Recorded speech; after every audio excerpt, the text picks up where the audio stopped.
अस्सलामुअलैकुम। आज मैं आपको मैविक एयर टू एस की कंप्लीट सेटिंग के बारे में बताऊंगा।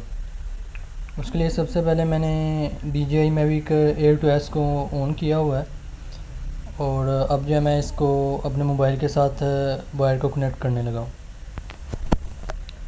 ये जैसे मैं इसको प्लग इन करता हूँ तो ये ऑटोमेटिकली इस तरह से ऐप ओपन हो जाता है और हमें इस तरह का डिस्प्ले दे देता है। तो यहाँ पे जो है सबसे पहले ये डिफरेंट आपको चीज़ें नज़र आ रही होंगी। इसमें जो है ना हमें ब्लू कलर का जो गो फ्लाई बटन है ये इसको हमने क्लिक करना है और ये जो है हमें कैमरा के व्यू में ले आएगा ड्रोन के। इसमें जो है मैं आपको ये ऐप के अंदर कैमरा की जो भी सेटिंग है, ड्रोन की जो भी सेटिंग है, इस तरह से आपको बताऊंगा कि ये डिस्प्ले के ऊपर जितने भी आपको आइकन नज़र आ रहे हैं आपको इन सब के बारे में पता होगा कि ये किस चीज़ के बारे में है।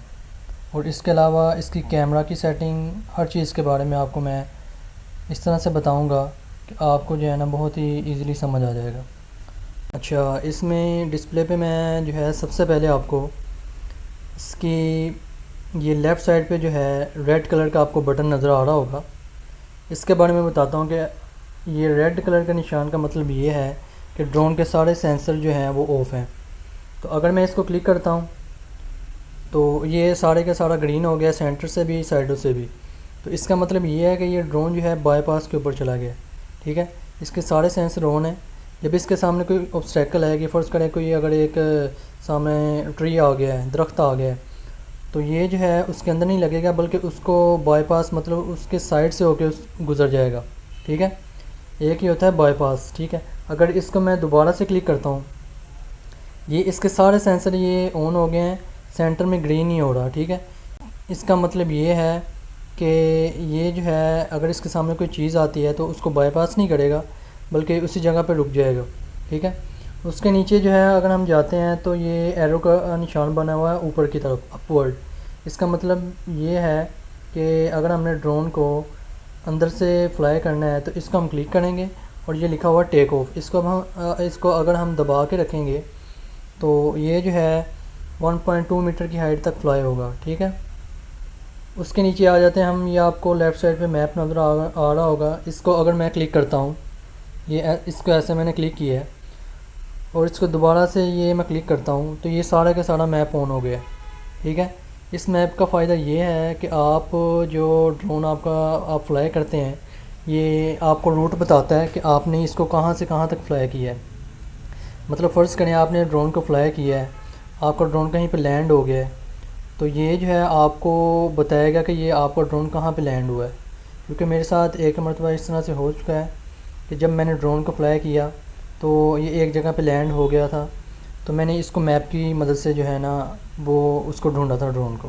ठीक है, अब ये इसको मैं दोबारा कैमरा व्यू के ऊपर लेके आता हूँ। ठीक है, इसको अगर हम ये मिनिमाइज़ करें तो ये दोबारा मैप इस तरह से आ जाएगा। उसके साइड पे आपको नज़र आ जाता है एक एच लिखा हुआ है, एक बड़ा डी लिखा हुआ है। एच का मतलब है हाइट, डी का मतलब है डिस्टेंस, और ये दोनों मीटर में है। इन दोनों के ऊपर किलोमीटर पर आवर ये इनकी स्पीड शो करता है कि ये कितनी स्पीड से हाइट पे जा रहा है और कितनी स्पीड के साथ इसका डिस्टेंस जो है ये ट्रैवल हो रहा है। ठीक है, अच्छा, उसके बाद हम आ जाते हैं यहाँ पे 4K 50 फ्रेम लिखा हुआ है। ये नीचे जितनी भी आपको सेटिंग नज़र आ रही है, अगर इसको मैं ये इस तरह से 4K 50 फ्रेम को क्लिक करता हूँ तो ये हमें यहाँ पे सारी सेटिंग शो कर देता है। इसमें आ जाता है पहले नंबर पे वाइट बैलेंस, जो कि मैंने ऑटो पे लगाया हुआ है। उसके बाद इसकी क्वालिटी मैंने 4K पे सेट की हुई है और 50 FPS। ठीक है, जितने ज़्यादा FPS होंगे उतनी वीडियो जो है आपकी क्वालिटी उतनी स्मूथ होगी। उसके बाद स्टोरेज के वीडियो कहाँ पे स्टोर हो रही है, आपके पास स्पेस कितनी है, ये मैंने इंटरनल इसकी 8 GB थी वहाँ पे स्टोरेज लगाई हुई है। उसके बाद कलर, आप D-Log, नॉर्मल, HLG यूज़ करना चाहते हैं, कोडिंग फॉर्मेट है। उसके बाद ये MP4 ये MOV की ऑप्शन भी है इसमें। ये सारी इसके अंदर जो है सेटिंग आ जाती हैं। और इसके साथ ही नीचे राउंड जो बना हुआ है इसको मैं क्लिक करता हूँ तो इसके अंदर आपको शटर और ISO वगैरह की ये डिफरेंट ऑप्शन दे देता है। इन नीचे जितनी भी चीज़ें हैं वो मैंने आपको क्लियर बता दी हैं। उसके बाद आपके राइट साइड पे कॉर्नर पे प्रो लिखा हुआ है। प्रो का मतलब है प्रोफेशनल सेटिंग, मतलब इसमें ISO, shutter speed, white balance वगैरह को आप खुद एडजस्ट कर सकते हैं। अगर आप बिगनर हैं, मतलब कि बिगनर मोड पे यूज़ करना चाहते हैं, तो आप अगर ये प्रो को क्लिक करेंगे तो ये ऑटो पे चला जाएगा। ऑटो का मतलब ये है कि ISO हर चीज़ जो है ना, ये खुद ही जो है ऑटोमेटिकली कंट्रोल होगी और सेटिंग की आपको ज़रूरत नहीं पड़ेगी। ठीक है, इसको दोबारा मैं प्रो मोड के ऊपर लेके आता हूँ। तो उसके बाद हम आ जाते हैं राइट साइड पे, ये जो वीडियो का ये निशान बना हुआ है रेड के नीचे, इसको अगर मैं क्लिक करता हूँ तो ये वो है जहाँ पे जो भी हम वीडियो बनाते हैं वो यहाँ पे स्टोर होती हैं। ठीक है, उसके बाद रेड कलर का ऊपर बटन है, इसको क्लिक करता हूँ मैं, ये रिकॉर्डिंग स्टार्ट हो जाती है। इसको दोबारा क्लिक करता हूँ, रिकॉर्डिंग बंद हो जाती है। ये इसके साथ ही AF लिखा हुआ है। AF का मतलब ये है ऑटो फोकस। इसको अगर मैं क्लिक करता हूँ तो ये मैनुअल फोकस पे चला जाएगा। आप इसको मैनुअली जो है किसी चीज़ को फोकस भी कर सकते हैं, लेकिन ड्रोन में ज़्यादा बेहतर ये है कि आप ऑटो फोकस यूज़ करें। उसके ऊपर जो है रेड बटन के ऊपर ये राइट साइड पे ये वीडियो का बना हुआ है। इसको अगर मैं इस तरह से क्लिक करता हूँ तो ये हमें बता रहा है वीडियो के ऊपर इस वक्त ये ड्रोन का कैमरा सेट है और वीडियो के अंदर जो है नॉर्मल मोड है एक और एक स्लोमो। ठीक है, इसको स्लोमो को सिलेक्ट करते हैं तो ये 1080 120 FPS ये नीचे लिखा हुआ है, वहाँ तक जो है ये स्लोमो बना सकता है। ठीक है, उसके ऊपर फ़ोटो है। फ़ोटो का अगर हम क्लिक करते हैं ये फ़ोटो के डिफरेंट मोड आ जाते हैं, ये जिस तरह से आप देख सकते हैं। उसके बाद ये वीडियो का मैंने आपको बता दिया है। उसके नीचे आएँ तो मास्टर शॉट, ये जब तक आप ड्रोन फ्लाई नहीं करेंगे तब तक ये जो है मास्टर शॉट का आपको जो है नहीं बताएगा। उसके बाद क्विक शॉट, ये भी ड्रोन फ्लाई होगा। फिर हाइपर लैप्स, ये हाइपर लैप्स अगर आप इसको ऑप्शन को यूज़ करेंगे तो ये इसकी डिफरेंट ऑप्शंस हैं, तो फिर ये आपको जो है डिटेल के बारे में पता लगेगा।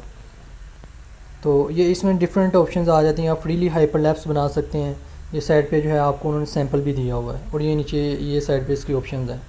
हाइपर लैप्स के नीचे आ जाता है पैनो मोड, ये भी जब तक आप ड्रोन फ्लाई नहीं करेंगे तो ये आपको ऑप्शन शो नहीं करेगा। तो हम अब जो है इसको नॉर्मल वीडियो मोड पे ले आते हैं, ये नॉर्मल के ऊपर आ गया। ठीक है, ये सारी सेटिंग मैंने आपको बता दी है। अब उसके ऊपर आ जाते हैं, ये 3 डॉट आपको नज़र आ रहे होंगे। ये डॉट के अंदर जो सेटिंग है ये ड्रोन की मेन सेटिंग है, इसके बारे में मैं आपको बाद में बताऊंगा। ऊपर जो कुछ चीज़ें रह गई हैं, जैसे कि ये 3 डॉट के साथ रेड कलर का आपको कुछ नज़र आ रहा होगा, उसके ऊपर लिखा होगा 0। इसको अगर मैं क्लिक करता हूँ तो ये हमें बता रहा है 0 सैटेलाइट के साथ ये कनेक्टेड है। क्योंकि मैं इस वक्त जो है इंडोर बैठा हुआ हूँ, GPS भी इसका वीक है। जब आप इंडोर होते हैं तो वीक GPS आपको मिलता है और सैटेलाइट भी जो है ना होने के बराबर, मतलब अभी इस टाइम 0 कनेक्ट है। जितना GPS स्ट्रॉन्ग होगा और सैटेलाइट जितनी ज़्यादा होंगी, आपको ड्रोन उतना स्टेबल होगा और उतनी जो है इसकी रेंज ज़्यादा होगी। मतलब अगर आप आउटडोर फ्लाई करते हैं, GPS और सैटेलाइट के साथ इसका कनेक्टेड होना बहुत ज़रूरी है ज़्यादा रेंज के लिए। उसके बाद ये सैटेलाइट यहाँ पे 0 लिखा हुआ है। इसके बाद आ जाते हैं जी, ये रेड कलर का जो सेंसर बने हुए हैं, इसको मैं क्लिक करता हूँ तो ये FWD मतलब फॉरवर्ड और बैकवर्ड सेंसर अनअवेलेबल, और अप एंड डाउन सेंसर जो है मैविक एयर टू एस के ऊपर इन्होंने 2 सेंसर लगाए हुए हैं, अपवर्ड और डाउनवर्ड सेंसर जो है लैंडिंग के लिए ज़रूरी होते हैं। और इसके अलावा लैंडिंग सेंसर के अलावा इन्होंने मैविक एयर टू एस में मैविक 2 प्रो की तरह सेंसर दिया हुआ है। ठीक है, ये अनअवेलेबल है, जब तक कि ये ड्रोन फ्लाई नहीं होगा ये जो है यूज़ में नहीं आएंगे। उसके बाद रेड के साथ ये सिग्नल बना हुआ है, RC लिखा हुआ है, ये रिमोट कंट्रोल के सिग्नल है। इसको मैं क्लिक करता हूँ तो ये बहुत मतलब कि बहुत ही ज़्यादा स्ट्रॉन्ग है, मतलब कि कंप्लीट सिग्नल दे रहा है। इसका मतलब है कि कोई भी इशू नहीं है, जो है रिमोट बिल्कुल परफेक्टली ड्रोन के साथ कनेक्टेड है। उसके साथ ये हमारे 45% बैटरी और साथ 00 लिखा हुआ है। इसका मतलब ये है कि ये 45% बैटरी है और ये जो साथ हमें दे रहे हैं 00, ये जब हम ड्रोन को फ्लाई करते हैं तो ये उस हिसाब से हमें बताता है कि ड्रोन कितनी देर तक जो है ये फ्लाई हो सकता है, कि इसको रिटर्न टू होम में कितना टाइम लगेगा। उसके बाद ये फोर्स लैंडिंग में इतने % बैटरी है, इतना टाइम लेगी। ठीक है, ये मतलब कि डिफरेंट ऑप्शन इसकी दी हुई हैं। उसके बाद ये रेड कलर का फ्लाइट एल्टीट्यूड रिस्ट्रिक्टेड, इसका मतलब ये है कि अभी जो है ये सही से सेंस नहीं कर पा रहा ड्रोन कि इसका एल्टीट्यूड कितना जो है नॉर्मली ये फ़्लाई हो सकता है, क्योंकि हमने इसको इंडोर रखा हुआ है, हम फ्लाई भी नहीं कर रहे, इसलिए ये जो है ना ये रेड कलर का दे रहा है हमें। उसके साथ जो है एस मोड लिखा हुआ है, एस का मतलब होता है स्पोर्ट्स मोड, ये रिमोट के ऊपर बना हुआ है, स्पोर्ट्स मोड लिखा हुआ है। अगर इसको मैं नॉर्मल पे करता हूँ, ये देखें ये नॉर्मल मोड एन पे आ गया वहाँ पे। अब इसको मैं लेफ़्ट साइड पे करता हूँ तो ये सी मोड मतलब सिनेमैटिक या साइन मोड आ गया। नॉर्मली मैं तो यही रेकमेंड करूँगा कि आप नॉर्मल मोड यूज़ करें। उसके बाद हमारा ये राइट साइड पे बिल्कुल ऊपर कॉर्नर में जो है ये हमारी ये मेन सेटिंग रह गई थी, इसके बारे में मैं जो है आपको डिटेल के साथ बताता हूँ। ये सबसे पहले ये आपको ऊपर 5 ऑप्शन नज़र आ रही होंगी। पहली ऑप्शन है सेफ्टी। सेफ्टी के अंदर अगर हम जाएं तो ये सेंसर के बारे में है कि इसको अभी मैंने लगाया हुआ है ब्रेक, ठीक है। तो इसको अगर मैं ऑफ़ करता हूँ तो ये इस तरह का निशान देगा जो कि मैंने शुरू पे आपको बताया था, ये लेफ़्ट साइड पे आपको नज़र आ रहा होगा, ठीक है। ये इसके अंदर दोबारा मैं गया हूँ, इसको ब्रेक के ऊपर सेट करता हूँ तो ये अगर कोई सामने चीज़ आती है तो ये वहीं पर रुक जाएगा। बाईपास का मतलब ये है कोई चीज़ सामने आती है उसको साइड से उसके होके ना, या उसको अवॉइड करके या उसके साइड से होके ये गुज़र जाएगा। इसको इंडोर फ्लाई करने के लिए मैं नॉर्मली ऑफ पे रखता हूँ ताकि ये जो है ना इजीली फ्लाई कर सकूँ, क्योंकि इंडोर फ्लाइट में सेंसर जब ऑन होते हैं तो ये ड्रोन आगे पीछे नहीं होता, क्योंकि ये खुद को जो है प्रोटेक्ट कर रहा होता है। उसके बाद नीचे आ जाते हैं display radar map. Display radar map का मतलब ये है कि अगर कोई चीज़ आपके सामने या पीछे होती है तो ये आपको ना स्क्रीन के ऊपर रेड कलर का निशान दे देता है, वो बताता है कि आपको कितने मीटर रह गए हैं कोई चीज़ के अंदर लगने के लिए। तो ये मतलब कि ये एक अच्छी चीज़ है, आपको पता लग जाता है कि कितने मीटर रह गए हैं, अगर ये किसी चीज़ के अंदर पॉसिबली हिट हो सकता है। उसके बाद रिटर्न टू होम की सेटिंग है। Auto return to home, RTH का मतलब होता है रिटर्न टू होम एल्टीट्यूड। ये इसको मैंने 100 मीटर के ऊपर सेट किया हुआ है। ये इसलिए इसको मैंने 100 मीटर के ऊपर सेट किया हुआ है कि अगर हम इसको फ्लाई करते हैं तो ये लॉस्ट हो जाता है, मतलब कि सिग्नल। तो जब ये वापस आ रहा होगा तो बिल्डिंग की बाज़ दफ़ा से हाइट काफ़ी ज़्यादा होती है, तो ये मैंने इसको 100 मीटर के ऊपर रखा है कि ये सबसे पहले 100 मीटर की हाइट पे जाएगा और फिर ये रिटर्न टू होम वापस आना शुरू होगा, ठीक है, ताकि इसको जो है ये किसी बिल्डिंग वगैरह के साथ या किसी टावर वगैरह के साथ ना लग जाए, इसलिए मैंने इसको 100 मीटर के ऊपर सेट किया हुआ है। उसके बाद नीचे ऑप्शन आ जाती है अपडेट होम पॉइंट, ठीक है। ये कह रहा है कि जब तक आप ड्रोन को फ्लाई नहीं करेंगे आप इस ऑप्शन को यूज़ नहीं कर सकते। ये इस तरह से है कि अगर आप किसी जगह पे गए हैं तो आप अपना होम पॉइंट जो है चेंज करना चाहते हैं, मतलब कि डिफरेंट लोकेशन के साथ आप अपना होम पॉइंट चेंज कर सकते हैं। उसके बाद फ़्लाइट प्रोटेक्शन के अंदर आ जाता है मैक्सिमम एल्टीट्यूड। ये जो है जो इसकी हाइट है, ये देखें ये चेंज इसको मैं अगर करूँ ये मैक्सिमम 500 मीटर तक जा सकता है। और मैक्स डिस्टेंस इन्होंने मैविक A2S के अंदर ये देखें मैंने 2700 2800 2700 इतनी की हुई थी, इसको अगर मैं फुल करूँ तो ये नो लिमिट के ऊपर आ जाता है। तो इसका मतलब ये है कि उन्होंने हमें 8000 मीटर बताई है और एंड पे नो लिमिट के ऊपर उन्होंने दिया है। मे बी ये हो सकता हो इसकी लिमिट ना हो, लेकिन मैंने कभी 3-4 किलोमीटर से ज़्यादा इसको फ्लाई नहीं किया, क्योंकि इसकी बैटरी बहुत कम होती है, तो इसलिए मैं इसको जो है एहतियातन इतना दूर जो है मैं फ्लाई नहीं करता। उसके बाद सेंसर आ जाते हैं। ये कंपस, ये इसका जो है नॉर्मल है। कंपस की जो कैलिब्रेशन है वो आप इसको क्लिक करके वो अलग से कर सकते हैं। वो इसको अगर आप क्लिक करेंगे तो ये जैसे जैसे आपको बताएगा इस तरह से आप जो है इसकी कैलिब्रेशन कर सकते हैं। तो उसके नीचे IMU नॉर्मल, ये IMU अगर करना हो ये भी आपको इस तरह से ये बताएगा कि आपने इसको किस तरह से करना है। जब आप इसको स्टार्ट करेंगे ये आपने सिंपली इंस्ट्रक्शन इसकी फ़ॉलो करनी है। उसके बाद ये नीचे बैटरी की इंफॉर्मेशन हमें दे रहा है। इसको अगर हम क्लिक करते हैं, इस बैटरी के अंदर 3 सेल होते हैं, ये साइड पे इसके वोल्टेज, उसका टेम्परेचर वगैरह हर चीज़, उसका सीरियल नंबर, ये बैटरी कितनी मरतबा चार्ज हुई है उसके बारे में बता रहा है। ये जो चार्ज होता है ना, बैटरी कितनी मरतबा चार्ज है, ये इससे पता चलता है कि ये ड्रोन जो है कितना यूज़ हो गया और बैटरी की लाइफ कितनी रह गई। नॉर्मली मैं जो है बैटरीज़ को 350 साइकिल्स तक यूज़ करता हूँ। उसके बाद जो है मैं उस बैटरी को डिस्कार्ड कर देता हूँ, क्योंकि वो जो है फूलना शुरू हो जाती है, उसकी लाइफ जो है वो कम हो जाती है, सेल वीक हो जाते हैं। उसमें चांस ये होते हैं अगर सेल वीक हो तो बैटरी हवा में बंद हो सकती है और ये ड्रोन गिर सकता है। क्योंकि मेरे साथ इस तरह पहले फैंटम 4 प्रो के साथ हो चुका है। तो मैं जो है हमेशा कोशिश ये करता हूँ 350-300 साइकिल तक इसको यूज़ करूँ और फिर जो है इसको डिस्कार्ड कर दूँ। उसके बाद बैटरी के ऑप्शन के बाद नीचे आ जाती है ऑक्सिलरी लाइट।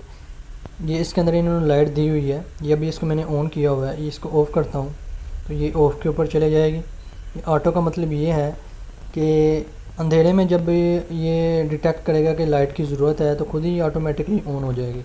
अगर ऑन रखना चाहते हैं ऑन भी रख सकते हैं, ऑफ़ रखना चाहते हैं ऑफ़।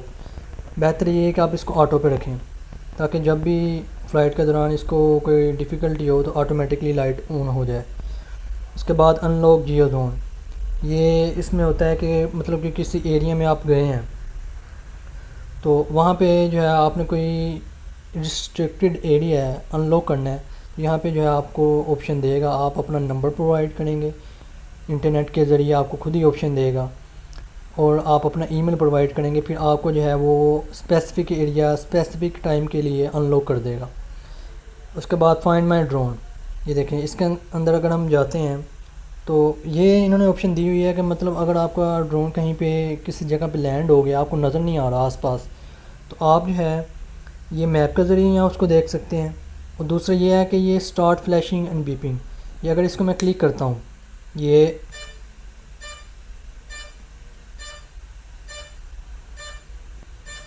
तो ये जहाँ पे ड्रोन होगा वहाँ पे फ्लैश और बीपिंग करना जो है स्टार्ट कर देगा। इसकी चारों लाइटें जो हैं ऐसे फ्लैश करेंगी। ये बैक आ जाते हैं हम, तो ये इस तरह से आप जो आसानी से अपने ड्रोन को, अगर आपको नज़र ना आ रहा हो कहीं पे लैंड हुआ हो आसपास, तो ये फ्लैश और बीपिंग के ज़रिए साउंड के ज़रिए आप उसको ढूंढ सकते हैं। उसके नीचे आ जाता है जी एडवांस सेफ्टी सेटिंग, इसको मैं क्लिक करता हूँ। अच्छा जी, उसके बाद एडवांस सेफ्टी सेटिंग के अंदर सिग्नल लॉस्ट आ जाता है। इसमें डिफरेंट ऑप्शन है, return to home, descend, hover. मैं आपको बेहतर ऑप्शन यही दूंगा कि अगर जो है आप मतलब कि आसपास कहीं पे फ़्लाई कर रहे हैं, तो इंडोर यहाँ पे फ़्लाई कर रहे हैं, तो आप इसको जो है होवर पे रखें। ठीक है, इंडोर का मतलब ये है कि अगर आपके सिग्नल लॉस्ट हो जाते हैं तो ये एक ही जगह पे खड़ा रहेगा दोबारा जब तक कि इसको जो है रिमोट के सिग्नल नहीं मिलते। क्योंकि रिटर्न टू होम अगर आप रखते हैं सिग्नल लॉस्ट के ऊपर, तो ये मसला ये होता है कि ये जो है जब सिग्नल लॉस्ट होते हैं तो हमने इसकी हाइट सेट की हुई थी 100 मीटर के ऊपर, तो ये नहीं देखेगा कि ये ऊपर कोई चीज़ है कि नहीं है, तो ये ऊपर जाने की कोशिश करेगा। तो हो सकता है कि अगर इसके सेंसर अगर ऑन ना हो तो ये ऊपर किसी छत वगैरह के साथ लग जाए। ठीक है, ऑप्शन बेस्ट यही है कि आप इसको इंडोर के अंदर होवर पे रखें, आउटडोर अगर आपने फ्लाई करना है तो रिटर्न टू होम पे इसको आप सेट करें।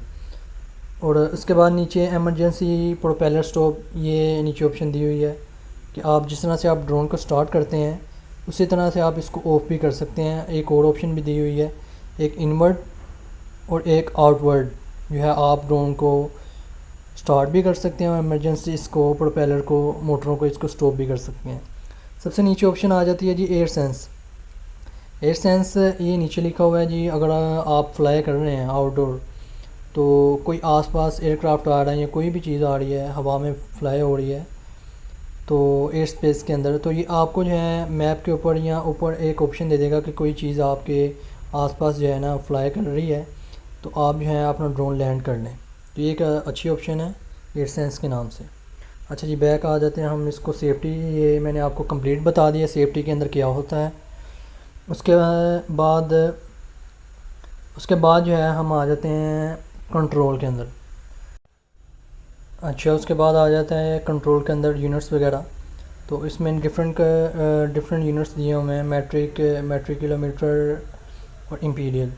हम एशिया में ज़्यादातर किलोमीटर यूज़ करते हैं, इसलिए मैंने इसके ऊपर सेट किया हुआ है। तो यूरोप वगैरह में आई थिंक इम्पीरियल या मेट्रिक यूज़ होता है। उसके बाद सब्जेक्ट स्कैनिंग, जब तक आप ड्रोन को फ्लाई नहीं करेंगे तो ये ऑप्शन यूज़ नहीं आप कर सकते। इसमें ये होता है कि अगर कोई कार वगैरह है मूविंग, या कोई सब्जेक्ट है, कोई पर्सन है, आप उसको फॉलो करना चाहते हैं कि ड्रोन ऑटोमेटिकली उसको फॉलो करे, तो ये ऑप्शन उसके लिए यूज़ होती है। उसके बाद आ जाता है गिम्बल। गिम्बल के अंदर दो मोड होते हैं, फॉलो और FPV. Normally follow mode use होता है, और एफपीवी जो है फर्स्ट पर्सन व्यू, ये स्पोर्ट्स वगैरह में यूज़ होता है, सिनेमैटिक शॉट्स वगैरह लेने के लिए, रेसिंग कार्स, बाइक्स, उसमें ये यूज़ होता है। उसके बाद अलाउ अपवर्ड गिम्बल रोटेशन, ये मैंने इसको ऑन किया हुआ है ताकि जो है गिम्बल की कंप्लीट रोटेशन को मैं यूज़ कर सकूं। उसके बाद एडवांस गिम्बल सेटिंग, इसके अंदर मैं जाता हूँ तो ये डिफरेंट ऑप्शन आ जाती हैं, वो आप अपनी मर्ज़ी से सेट कर सकते हैं। उसके बाद गिम्बल कैलिब्रेशन, ये ऑटो कैलिब्रेशन होती है, अगर आप इसको क्लिक करेंगे ये ऑटो कैलिब्रेशन के ऊपर चला जाएगा। उसके बाद रीसेंटर गिम्बल, इसको अगर आप क्लिक करते हैं तो गिम्बल जहाँ पे भी होगी वो दोबारा से रीसेंटर हो जाएगी, मतलब कैमरा बिल्कुल सीधा हो जाएगा। स्टिक मोड, ये डिफरेंट मोड होते हैं, मोड 1 2 3, कस्टम मोड आप यूज़ करना चाहें तो आप कर सकते हैं। नॉर्मली जो है जिस तरह की ड्रोन में सेटिंग आती है वो ज़्यादातर DJI के ड्रोन्स में मोड 2 यूज़ होता है, और FPV ग्लासेस वगैरह में भी मोड 2 ही ज़्यादातर यूज़ होता है। तो मैं यही रेकमेंड करूँगा आप जो है मोड 2 यूज़ करें, या आपको जो सूटेबल है उस तरह की हैंडलिंग आप यूज़ कर सकते हैं। उसके बाद बटन कस्टमाइजेशन के अंदर, इसके अंदर आ जाता है रिमोट कंट्रोल के ऊपर जो है लेफ़्ट साइड के ऊपर एक बटन है, उसमें मैंने ऑक्सिलरी LED और रीसेंटर गिम्बल को ऑप्शन को चूज़ किया हुआ है। आप अपनी मर्ज़ी से जो मर्ज़ी सेलेक्ट कर सकते हैं। अगर मैं इसको एक मरतबा ये क्लिक करता हूँ तो ये लाइट जो है इसकी ऑन हो जाएगी। तो अगर इसको मैं दोबारा से क्लिक करता हूँ तो ये ऑफ़ हो जाएगी लाइट। डबल टैप करने से गिम्बल रीसेंटर हो जाएगी। RC कैलिब्रेशन, जब तक आप एयरक्राफ्ट को ऑफ़ नहीं करेंगे ये ऑप्शन आप यूज़ नहीं कर सकते। जब आपने कभी कचरा आ जाता है रिमोट की स्टिक के अंदर, कैलिब्रेट करना हो तो ये आपको सेटिंग जो है बताता जाएगा, आप सिंपली उसको फॉलो करते जाइएगा और रिमोट कंट्रोलर जो है कैलिब्रेशन हो जाएगा। एडवांस सेटिंग के अंदर स्पोर्ट्स और नॉर्मल मोड आ जाते हैं, और फ्लाइट ट्यूटोरियल ये बिगनर वगैरह के लिए। रिपेयर टू एयरक्राफ्ट लिंक, ये नीचे ऑप्शन जो है कि अगर किसी और ड्रोन के कंट्रोलर को आप कनेक्ट करना चाहते हैं अपने ड्रोन के साथ तो ये उसके लिए ऑप्शन है। उसके बाद आ जाती है हमारी कैमरा सेटिंग। कैमरा सेटिंग के अंदर हमारा सबसे पहली ऑप्शन है वीडियो। उसके अंदर आ जाता है हमारे पास फॉर्मेट MP4 MOV। कलर जो है हम डिफरेंट यूज़ कर सकते हैं अपनी वीडियो के हिसाब से कि हम किसके लिए बनाना चाहते हैं, किसी मूवी के लिए, किसी शॉर्ट स्टोरी के लिए, जो भी हमारी वेडिंग के लिए, कोई भी मतलब कि हमारी जो रिक्वायरमेंट है उस हिसाब से हम इसको सेट कर सकते हैं। इसमें 3 ऑप्शंस हैं, नॉर्मल, D-Log, HLG। उसके बाद आ जाता है कोडिंग फॉर्मेट, इसमें 265 दिया हुआ है। बाज़ जो है जिस तरह के फैंटम है उनमें 264 भी दिया हुआ है। मैविक 2 प्रो में भी आई थिंक 264 है। उसके बाद आ जाते हैं जी वीडियो सबटाइटल्स। उसके बाद आ जाते हैं जनरल। जनरल के अंदर ये हिस्टोग्राम ये है कि आपको जहाँ पे कहीं पे लाइट ज़्यादा है तो वो आपको गाइड करता है। ओवर एक्सपोजर, इसको अगर मैं सिलेक्ट करता हूँ तो ये जहाँ जहाँ पे आपको ये देखें, जहाँ पे ग्रीन आपको नज़र आ रहा होगा ज़्यादा, ये जहाँ पे फोकस मैंने किया है, ये ओवर एक्सपोजर की वार्निंग दे रहा है कि यहाँ पे ग्रीन लाइट ज़्यादा है। उसके बाद आ जाता है पिकिंग लेवल। ये जो है ये नीचे लिखा हुआ है जी, जब हम इसको मतलब लो, नॉर्मल या हाई के ऊपर करते हैं तो जो हमारा सब्जेक्ट होता है ना, जिसको हमने फोकस मैनुअल किया होता है, तो ये उसके गिर्द जो है उसके राउंड जो है ये रेड कलर की आउटलाइन दे देता है। ये नॉर्मली ऑप्शन जो है हम यूज़ नहीं करते। तो अगर आप यूज़ करना चाहें तो आपकी मर्ज़ी है मैनुअल फोकस के साथ। उसके बाद नीचे ऑप्शन आ जाती है जी ग्रिड लाइंस। ये आप डिफरेंट कलर की ग्रिड लाइन यूज़ कर सकते हैं, जिस तरह की ये क्रॉस है, ये क्रॉस के साथ अगर यूज़ करना चाहें 9 बॉक्सेस। उसके बाद ये डॉट। तो बिगिनर के लिए जो है मैं रेकमेंड करूँगा, अगर आप यूज़ करना चाहें सब्जेक्ट को, अगर आप सेंटर में रखना चाहते हैं, इसको आप सेलेक्ट करें। ये 9 ग्रिड लाइन है, इसके अंदर 9 बॉक्स बन गए हुए हैं। तो इसको यूज़ करने का तरीका ये है कि अगर आप कोई सब्जेक्ट उसको सेंटर में रखना चाहते हैं, फ़र्ज़ करें एक कार है, तो आपको डिफ़िकल्टी हो रही है, तो आप ये जो है कार को सेंटर वाले बॉक्स में रखने की कोशिश करें और फिर जो है उसके राउंड जो है एक सर्कल बनाने की कोशिश करें। तो मैंने इस जो है इन ऑप्शंस को बंद किया हुआ है। उसके बाद वाइट बैलेंस जो है मैं लाइट के हिसाब से यूज़ करता हूँ। अगर मुझे ज़रूरत हो तो मैं मैनुअल यूज़ करता हूँ, तो अगर ज़रूरत ना हो, नॉर्मल लाइट हो, तो मैं जो है इसको ऑटो पे यूज़ करता हूँ। उसके बाद स्टोरेज आ जाती है। तो स्टोरेज जो है आप SD कार्ड यूज़ कर सकते हैं, और इसके अलावा इसमें 8 GB की इंटरनल स्टोरेज दी हुई है। उसके बाद आ जाता है sync downloaded files to phone album. मतलब कि ये जो ड्रोन के अंदर फाइल्स बनती हैं वो मोबाइल के एल्बम के अंदर ऑटोमेटिकली आ जाएंगी अगर आप ये ऑप्शन को ऑन रखेंगे। कैशे एंड रिकॉर्डिंग, इसमें कैशे फाइल्स आपके मोबाइल के अंदर बनती जाती हैं। और ये मैक्स वीडियो कैच कैपेसिटी, जब तक आपके मोबाइल की कैपेसिटी ख़त्म नहीं होगी ये आपके मोबाइल में ये फाइल्स बनाता जाएगा। सबसे लास्ट पे आ जाता है जी रीसेट कैमरा पैरामीटर्स।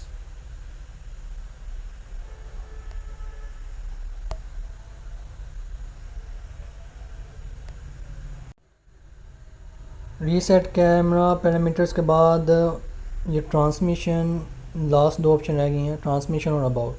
ट्रांसमिशन के अंदर अगर आप जाएं तो ये लाइव स्ट्रीमिंग के बारे में आपको दिया हुआ है। ये मैंने वैसे यूज़ नहीं किया, अगर आप इसको यूज़ करना चाहें तो यूज़ कर सकते हैं।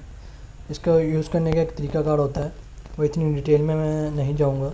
उसके बाद आ जाता है इसमें स्मूथ आप मोड यूज़ करना चाहते हैं HD ज़्यादा बेहतर है आप अगर यूज़ करना चाहें तो। फ्रीक्वेंसी आप इसको डुअल बैंड के ऊपर सेट करें कि जो बेस्ट होगी इसके लिए ड्रोन के लिए ऑटोमेटिकली वो इसको सिलेक्ट कर देगा। चैनल जो है इसको ऑटो पे रखें, बेस्ट यही ऑप्शन है, ताकि ऑटोमेटिकली ड्रोन के लिए जो ट्रांसमिशन सूटेबल हो वो ये खुद ही चैनल मोड फ्रीक्वेंसी वगैरह खुद ही सेट कर लेता है। उसके बाद लास्ट ऑप्शन अबाउट के अंदर जाएं। ये ड्रोन का आप नाम क्या रखना चाहते हैं अपनी मर्ज़ी से चेंज कर सकते हैं। इसका मॉडल नीचे लिखा हुआ है। उसके बाद उसका एयरक्राफ्ट फर्मवेयर, अगर आप इसके अपडेट चेक करना चाहते हैं, RC फर्मवेयर उसकी डिटेल है, फ्लाई सेफ डेटाबेस की जो है वर्जन वगैरह इसका दिया हुआ है उसकी अपडेट के बारे में। उसके बाद इसकी fly safe database for apps उसकी जो है इंफॉर्मेशन दी हुई है, वर्जन ऐप वर्जन दिया हुआ है, बैटरी का सीरियल नंबर दिया हुआ है, फ्लाइट कंट्रोलर का सीरियल नंबर, रिमोट कंट्रोलर का सीरियल नंबर, और नीचे जो है कैमरा का सीरियल नंबर।